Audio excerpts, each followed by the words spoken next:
আজ আমি বানাবো চিকেন। তার জন্য সব উপকরণ এখানে জোগাড় করে নিয়েছি। এখানে সবজি দেখতে পাচ্ছি, টমেটো, পেঁয়াজ, কাঁচা লঙ্কা, রসুন এবং আদা। এখানে আমি কিছুটা মাংস আলাদা করে রেখেছি, এটা আমার কালকে কাঁচা লাগবে।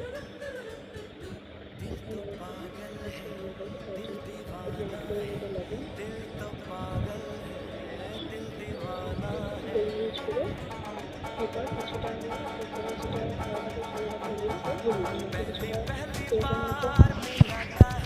অ্যাড করে নেব গোলমরিচের গুঁড়ো এবং বাকিটা সে যেটা আজকে রান্না করবো সেখানে অ্যাড করে নেব। এরপর এগুলোকে ভালো করে মেশাতে হবে, ম্যারিনেট করতে হবে। এতে কি হয়, মাংসের ফ্লেভারটা খুব সুন্দর আসে।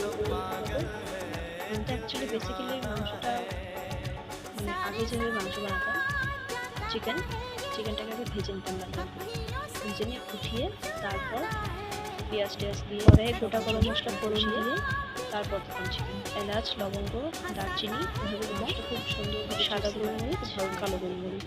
যাই হোক, এখানে এখন চিকেনটাকে পর তাতে মিশিয়ে নেব। তেজপাতা দিতে হবে,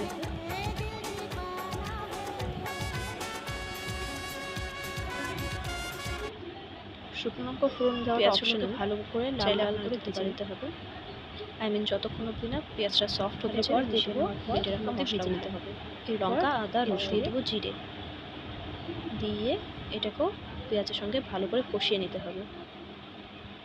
এরপর দিয়ে দেবো পেঁয়াজ,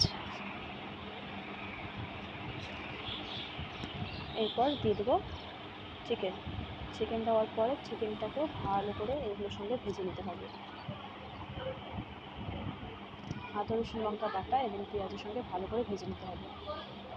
মোটামুটি 15 থেকে 20 মিনিট অবধি এটাকে লো টু মিডিয়াম ফ্লেমে ভেজে নিতে হবে।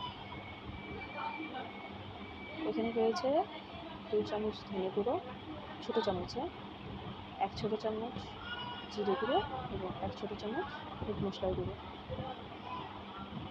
আমার কাছে আজকে চিকেন মশলাটা অ্যাভেলেবেল ছিল না, সেই জন্য মিট মশলা ইউজ করেছি। আপনি ছিল তাও করতে পারেন।